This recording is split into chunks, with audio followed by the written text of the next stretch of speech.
Hello' everyone, এয়া আজি বজাৰৰ পৰা কঁঠাল এটা আনিছিলোঁ আৰু কষ্ট কৰি কাটিলোঁ। এক গামলা হৈ গৈছে। অৱশ্যে এসাঁজতে নাখাওঁ, দুসাঁজ কৰিম আৰু ইমানবোৰতো এসাঁজতে খোৱা নাযাব।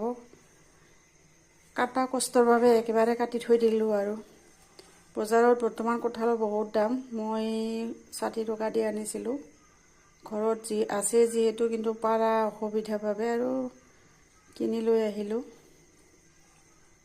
আমি কঁঠালৰ চব্জি খাই খুব ভাল পাওঁ। আপোনালোকে বাৰু খায় না নাখায় কমেণ্ট কৰি জনাবচোন।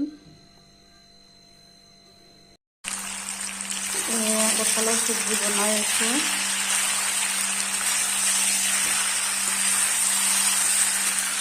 আৰু এইপিনে 12 মাহী বেঙেনা আলু ভাজি।